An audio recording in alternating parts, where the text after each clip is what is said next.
आप सब लोगों को मेरा नमस्कार। आज हम लोग एक अहम मुद्दे पर बात करने के लिए आपके सामने उपस्थित हुए हैं और एक बार फिर से मोदी सरकार का जो ढोंग है उसका पर्दाफाश हो चुका है। पहले तो सरकार की उदासीनता, लापरवाही, विफलता, असंवेदनशीलता के चलते कोरोना काल में अनेकों लोगों की जान गई और अब बजाय शोक संतप्त परिवारों के घावों पर मरहम लगाया जाए, उनके घावों पर नमक मिर्च रगड़ने का काम मोदी सरकार कर रही है। कल सुप्रीम कोर्ट में सरकार ने बोला कि कोरोना मृतकों के परिजनों को मात्र 50,000 रुपए, सिर्फ 50,000 रुपए मुआवजे का दिया जाएगा। हम सबको लगता है कि ये मृतकों के परिवारों के साथ इस आपदा काल में एक बहुत भद्दा और क्रूर मजाक है और ये कहीं ना कहीं सरकार की उदासीनता और उनके दंभ का परिचायक भी है।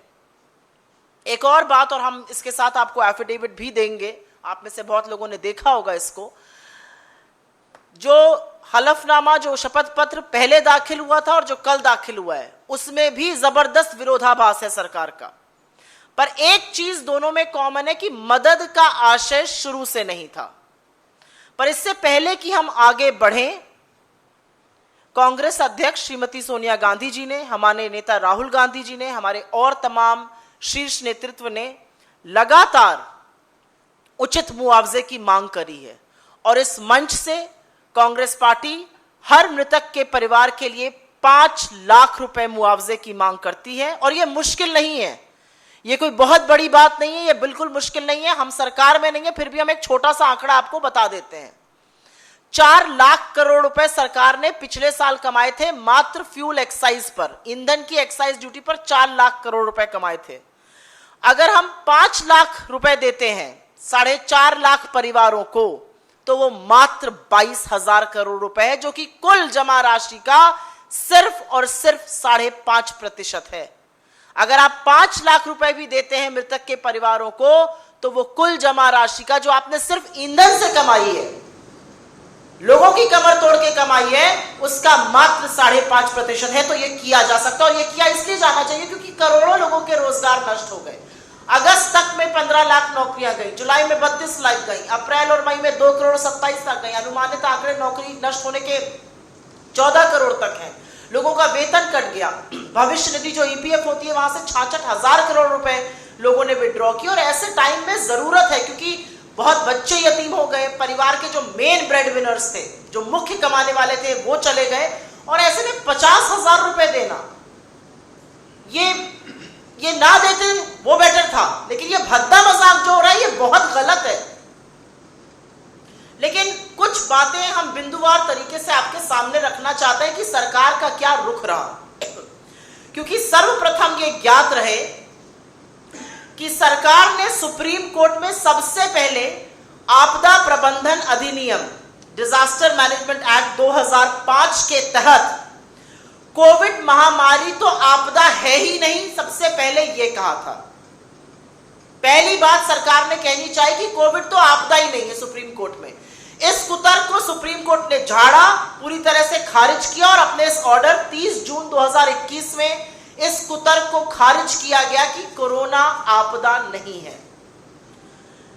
उसके बाद सुप्रीम कोर्ट के तमाम कहने के बावजूद, फटकार के बावजूद, सरकार लगातार हाथ घसीटती रही, लगातार आनाकानी करती रही और तमामों एडजर्नमेंट, तमामों स्थगन लेती रही। उसके बाद सुप्रीम कोर्ट ने यह आदेश दिया कि हमारे आदेश को बाध्य के पालन हो, और जब कोई विकल्प नहीं दिखा, और याचिकाकर्ताओं ने भी 4 लाख की मांग करी थी, लेकिन जब कोई विकल्प नहीं दिखता है सरकार को आनाकानी करने के बावजूद, तो कल 22 सितंबर 2021 को राज्य आपदा कोष से, स्टेट डिजास्टर रिलीफ फंड से 50,000 रुपए देने का फैसला किया गया है। ये उस पृष्ठ का पेज नंबर 8 है, पैरा नंबर 6 और 7 है।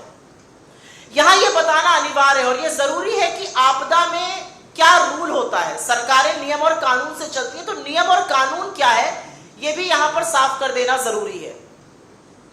गृह मंत्रालय ने, भारत सरकार ने गृह मंत्रालय के माध्यम से 8 अप्रैल 2015 मतलब मोदी जी के कार्यकाल में 8 अप्रैल 2015 को SDRF state disaster relief fund और एनडीआरएफ की एक संशोधित सूची रिलीज करी थी, सहायता के नए मानदंड रिलीज किए थे और उसके आधार पर किसी भी आपदा के दौरान बाकी कोई भी सहायता के अलावा 4 लाख रुपए मुआवजा देना हमारे कानून में, हमारी गाइडलाइंस में अंकित है। तो सरकार लिखे हुए कानून को भी फॉलो नहीं करना चाहती है। पहले बोला गया आपदा ही नहीं है, सुप्रीम कोर्ट ने फटकार लगाई तो माना कि आपदा है, और अब आप लिखे हुए कानून को भी फॉलो नहीं करना चाहते। आप इस तरह की आनाकानी कर रहे हैं। भले सरकार ने झूठ बोला उस सदन में कि एक भी व्यक्ति की बिना ऑक्सीजन के मौत नहीं हुई, लेकिन यह सच है कि शायद इससे पहले लोगों ने मौत को अपने सिर के ऊपर इतनी बुरी तरह से मंडराते हुए कभी नहीं देखा था। मुझे आज भी अप्रैल और मई के वो महीने याद है जब लगातार फोन बजता था, जब लोग मदद की गुहार लगा रहे थे, ऑक्सीजन नहीं था, जो नजर आता था आंखों के सामने वो दिल दहला देता था। जब दवाइयां, अस्पताल, वैक्सीन, ऑक्सीजन मुहैया कराना था तो सरकार रण छोड़ के भाग गई। हमें चाहिए था रणबांकुर, हमें मोदी जी मिले रणछोड़। आपको एक भी प्रेस वार्ता याद है मोदी जी की इस कोरोना काल के दौरान, जब आम जनमानस तो त्रस्त था ही? आपको याद होगा कि भाजपा के कार्यकर्ता, भाजपा के नेता, इन भक्तों की मंडली, इनके विधायक, इनके सांसद तक टैग कर करके मदद की गुहार लगाते थे, लेकिन मदद कहीं भी नहीं दिख रही थी, क्योंकि सरकार की तो प्राथमिकता ही कुछ और थी। सरकार को बंगाल का चुनाव लड़ना था, वहां जाकर दीदी ओ दीदी कहना था, और उसी उपेक्षा का कारण है कि ये जो त्रासदी थी ये मैन मेड हिंदुस्तान में बनकर उभरी। आपदा थी, दिक्कत थी, विश्व में भी थी, लेकिन इसका इतना विकराल रूप यहां पर इसलिए हुआ क्योंकि उपेक्षा और प्राथमिकता ही बिल्कुल अलग थी। ये सर्वविदित है कि संसद की स्थायी समिति हो, मंत्रियों का समूह की चेतावनी हो, और अब तो ये भी पता चला इस मंच के माध्यम से उस पर बोला भी गया है कि कैसे वैज्ञानिकों के आंकड़ों, उनकी चेतावनी के साथ छेड़छाड़ की गई कि मोदी जी अपनी इलेक्शन रैली करते रहें, उनकी छवि बरकरार रहे। लेकिन 4.5 लाख सरकारी मौत के आंकड़े, ये सर्वविदित है कि बहुत कम है। मौत के आंकड़े इससे बहुत ज्यादा है, और सरकार ने खुद भी, वो भले अपनी 56 इंच की छाती की बात करें, लेकिन सरकार ने खुद भी अपनी विफलता को स्वीकारा है। अगर ना स्वीकारते तो पूरा का पूरा स्वास्थ्य मंत्रालय हमारी आंखों के सामने चेंज ना होता। उनकी विफलता थी। लेकिन मोदी जी की एक और भी खूबी है कि विफलता खुद की होती है, ठीकरा दूसरे के सिर पर फोड़ते हैं। जो स्वास्थ्य मंत्री चेंज किए गए, जो जूनियर मंत्री चेंज किए गए, जो विभाग में चेंजेस हुए, वो विफलता की स्वीकारोक्ति है। पर आज 50,000 रुपए देकर सरकार क्या साबित करना चाहती है? और आज मुझे लगता है एक ठीक दिन है कि हम पूछें कि पीएम केयर्स फंड का क्या हो रहा है। आंकड़ों के मुताबिक जो हम आपके माध्यम से पढ़ते हैं, कभी बताया नहीं गया है, 40 से 50,000 करोड़ रुपए उस फंड में आए थे। आप कहते हैं आपने वेंटिलेटर मंगाए, आपने कहा हमने ये किया।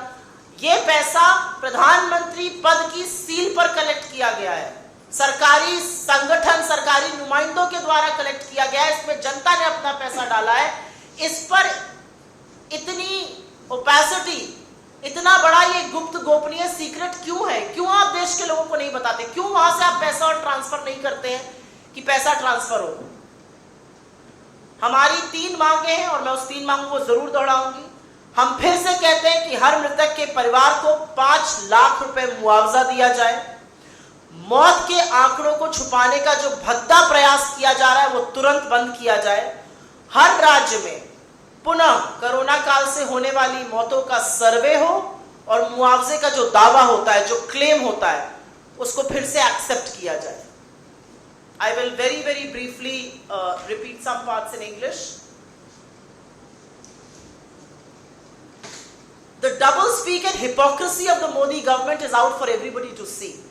Yesterday in the Supreme Court, the government said that compensation on account of corona death is going to be only and only 50,000 rupees. How are they calculating that? On what basis it is 50,000 rupees is beyond our mortal imagination. We do not comprehend that. But the reality is that this government has been dragging its feet on compensation from day one.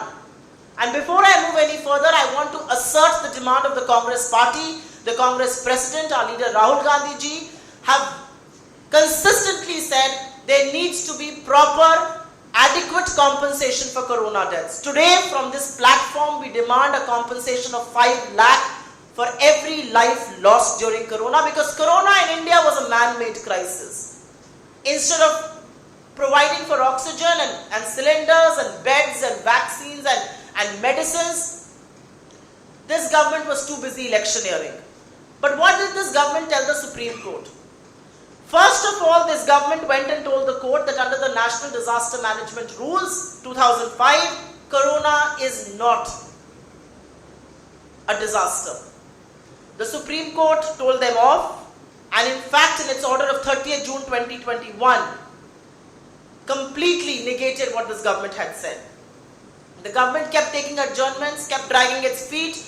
Eventually on the 22nd of September 2021, which is yesterday, the government has said that through the SDRF, a compensation of 50,000 will be released to every family, every life that has been lost due to corona. But one wants to understand, what is the written law? The written law on the 8th of April 2015, during the tenure of Mr. Modi, very clearly states that every life lost during a disastrous event, during a disaster, will be compensated for by 4 lakh rupees. Why is the government going back on the written law and the written word? It is absolutely true that at a time when the government should have prioritized corona management, it failed to do so. It was too busy electioneering, and which is why we saw the worst impact of corona. Just to place some things here, the main wage earners have died in families, children have been orphaned, people have lost their jobs, their wages have been down, they have been forced to withdraw almost 60,000 crore rupees from the EPF. And today it's a good day to ask, if you give only 5.5% from the excise duty that you have collected on fuel in the last 1 year, which is nearly 4 lakh crore rupees, you will be able to give 5 lakh for every life lost. But why is this government not looking to do that? Fails my mortal comprehension. It's also a good day to ask, where is the PM Cares Fund? What is happening with that? What is that money being put to use? Why is there such a shroud of secrecy around there? Why is nobody talking about the PM Cares Fund in the government? This is not some private fund of the BJP. This is money that people like us have contributed to. This is money that has been collected under the seal of the union government in the Prime Minister's name. Why is this money not being put to use? I would only want to reassert 3 of our big demands. 5 lakh rupee for every life lost during the corona pandemic. The shameful attempts to mask deaths have to be stopped immediately. There should be a fresh survey of deaths in every state, and adequate compensation should be given, and fresh claims should be accepted. We'll first take suo motu questions and then we can talk about the rest. Corona पर अगर सवाल compensation by the states, the Congress states, is there a figure? The states also, some states have announced that. There are some states that have announced, but the central government under the Disaster Management Act, Rules 2005, which I quoted here, 8th April 2015, SDRF and NDRF had released a list and new criteria for compensation. It very clearly states 4 lakh. But because the nature of the pandemic was such that young lives were lost, people have lost their wages, people have lost their jobs, we demand a compensation of 5 lakh from the union government. Of course, that will be distributed through the SDRF, that's the norm. But the government of India cannot get away with this cruel joke of 50,000 rupees. 50,000 रुपए तो अस्पताल के दाखिल होने में चले जाते हैं. 50,000 रुपए दिए जा रहे हैं उन लोगों के लिए जिनकी मौत हो गई कोरोना काल के दौरान, और मौत आपकी विफलताओं के कारण हुई है. आप प्रचुर मात्रा में ऑक्सीजन और अस्पतालों में बेड और दवाइयां मुहैया नहीं करा पाए थे, क्योंकि आपकी प्राथमिकता ही नहीं थी कोरोना का management.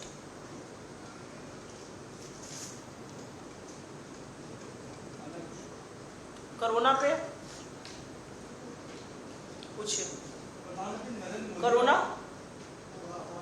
Anybody else on corona? ठीक है. हाँ, प्रधानमंत्री नरेंद्र मोदी का अमेरिकी दौरा है. एक कोरोना है. हाँ, कांग्रेस पार्टी उनके इस दौरे को शुरू कर देगी. क्या डिमांड आपका? कहां पे दौरा है? सॉरी, प्रधानमंत्री जरूर दौरा करें।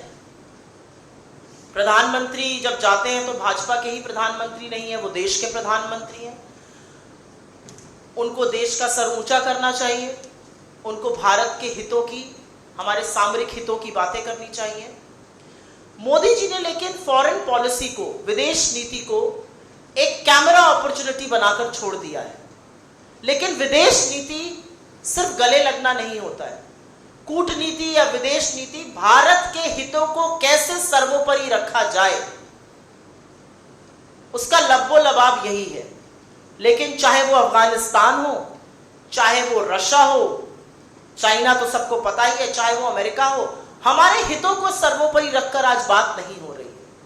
Foreign policy has been reduced to a mere photo op and which is why India, which was at the deciding table on every major issue, विश्व में भारत की भागीदारी के बगैर कोई फैसला नहीं होता था, आज भारत को भागीदार नहीं बनाया जा रहा है। तो मोदी जी को हम सफल दौरे की शुभकामनाएं देते हैं, लेकिन हम साथ ही साथ ये भी पूछेंगे कि आप भारत के सामरिक हितों की बातें कैसे कर रहे हैं।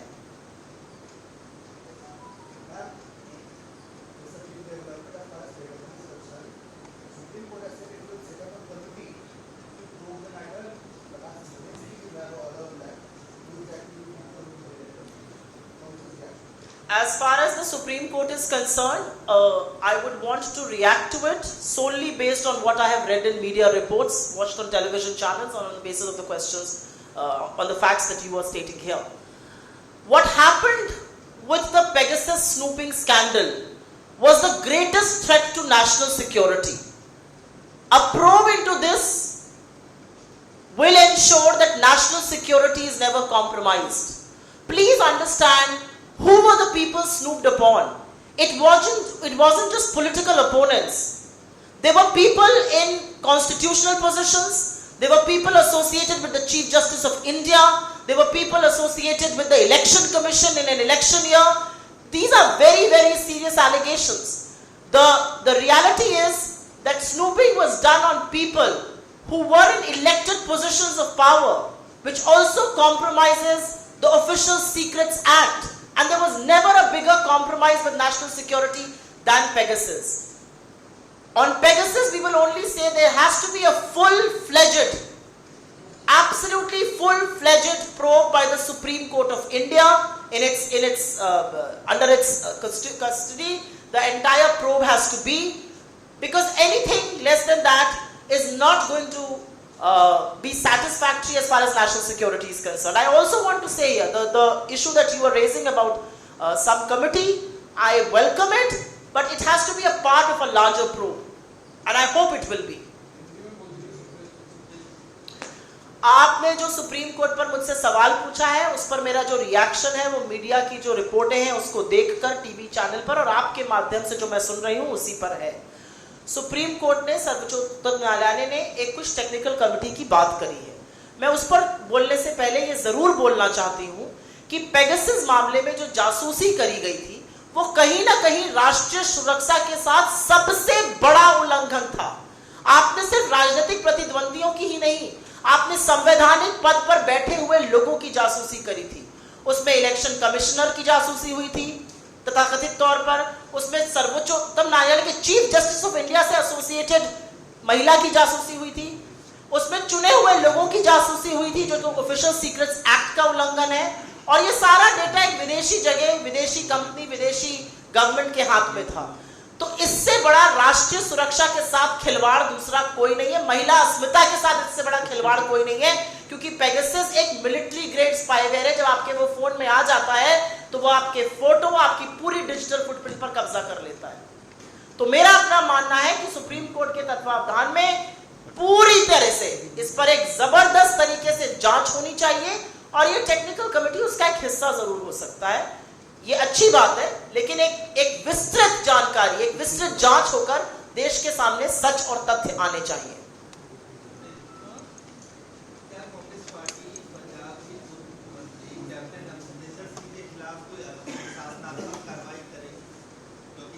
बयान उन्होंने दिए, आपके प्रदेश अध्यक्ष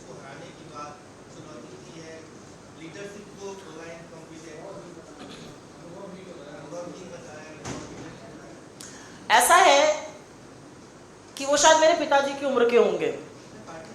मैं बता रही हूं आपको, मैं जवाब दे रही हूं। बुजुर्गों को गुस्सा आता है और बहुत ज्यादा गुस्सा आता है और वो कई बार गुस्से और क्रोध में बहुत सारी बातें कह देते हैं।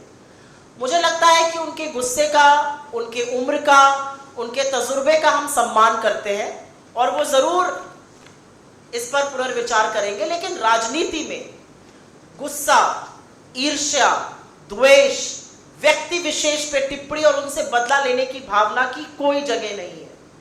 हम आशा करते हैं कि वो अपनी कही हुई बातों पर अपनी ही समझदारी दिखाते हुए जरूर पुनर्विचार करेंगे, क्योंकि वो कांग्रेस पार्टी के एक मजबूत योद्धा रहे। उनको कांग्रेस पार्टी ने 9 साल 9 महीने मुख्यमंत्री बनाया है। आपको याद होगा उनको राजेंद्र भट्टल जी की जगह मुख्यमंत्री बनाया गया था। तो मुझे ऐसा लगता है कि उस पर टिप्पणी बहुत ज्यादा ना करके मैं ये सोचती हूं कि उनका अनुभव, पब्लिक लाइफ में उनका जीवन इस तरह की बातों को, उनके स्टैचर को सूट नहीं करता है और वो इस पर पुनर्विचार करेंगे।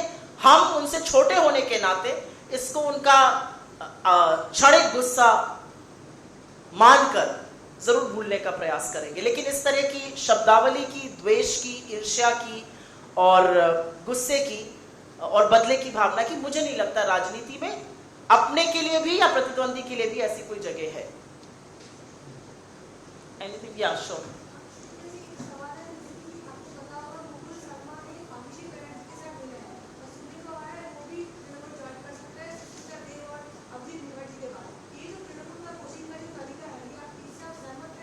क्या तरीका है?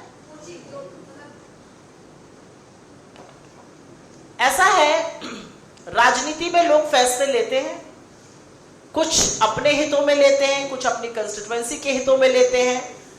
ये इंडिविजुअल फैसला होता है छोड़ने या ज्वाइन करने का। इस मंच से मैं इस पे कोई टिप्पणी इसलिए नहीं करना चाहती हूं क्योंकि ये फैसला अंततोगत्वा हर व्यक्ति खुद लेता है। हम एक विचारधारा के साथ खड़े हैं, एक विचारधारा की लड़ाई लड़ रहे हैं और उसको पुरजोर तरीके से लड़ रहे हैं। जो इस लड़ाई में, इस संग्राम में हमारे साथ खड़ा है, हम भी उसके साथ खड़े रहेंगे। जो अगर छोड़ के जाना चाहता है उस पर मैं टिप्पणी नहीं करना चाहूंगी। सुप्रिया जी, नरेंद्र गिरी जी के मौत के बाद का एक वीडियो सामने आया है जिसमें दिख रहा है कि कमरे के अंदर पंखा चल रही है और भी चीजें ऐसी है जो आपत्तिजनक है, जिससे ये साबित नहीं हो पा रहा है कि हत्या है या फिर आत्महत्या। कई संतों ने भी सवाल खड़े किए कि क्या हुई है। मैं शुक्रगुजार हूं कि आपने ये सवाल पूछा। मैं उत्तर प्रदेश से आती हूं और ये विषय मुझे बहुत व्यथित करता है। हम लगातार उनके प्रति अपनी श्रद्धांजलि अर्पित कर रहे हैं। उनके श्रद्धालुओं के मन में बहुत व्यथा है, वो परेशान है कि ऐसा क्यों हुआ।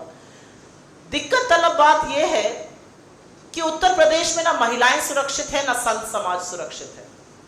और जिस तरह से छूटते ही ये साबित करने की कोशिश करी जाने लगी कि ये आत्महत्या है, वो अपने आप में बड़े सवाल खड़े कर देती है। क्योंकि उत्तर प्रदेश की पुलिस वही पुलिस है जो लगातार हाथरस में ये बार बार कहती थी कि रेप हुआ ही नहीं है। वो एडीजी लॉ एंड ऑर्डर, आज भी एडीजी लॉ एंड ऑर्डर बने हुए हैं जिन्होंने कहा था रेप हुआ नहीं है और सीबीआई की चार्जशीट में है कि रेप हुआ, उनके खिलाफ कोई कार्रवाई नहीं हुई। तो जिस तरह से ये साबित करने की कोशिश शुरू से की जाने लगी कि आत्महत्या है, वो अपने आप में एक सवाल खड़ा करती है। मुझे लगता है कि इसकी मांग पहले भी हुई है, हमने लखनऊ में भी करी है, इस मंच से भी करेंगे कि एक हाईकोर्ट मॉनिटर्ड प्रोब इस पे होनी चाहिए सिटिंग जज की तत्वावधान में। ये बहुत बड़ा मामला है। ये मामला सिर्फ एक संत का नहीं है, ये पूरे संत समाज की सुरक्षा का मामला है। आखिर कौन लोग ऐसे थे जिनके हाथों ये हुआ या नहीं हुआ, ये मामला पुलिस पहले से साबित करने पे क्यों तुली हुई है। आप तो पंखे की बात कर रहे हैं, उनके अनुयायियों ने तो ये भी कहा कि वो लिखते पढ़ते नहीं थे और 13 पन्ने का सुसाइड नोट लिखना बड़ा विचित्र बात है। और वो भी ऐसा नोट जिसमें तारीखें बार बार बदली गई, कभी 13 सितंबर से 20 सितंबर हुआ, बार बार चेंज हुआ। तो अपने आप में ये बहुत बड़ी गुत्थी है। लेकिन इसको सुलझाने के बजाय जो प्रशासन की ओर से इसको आत्महत्या का रंग देने की कोशिश पहले दिन से और पहले क्षण से की जाने लगी, वो अपने आप में सवाल खड़े करता है।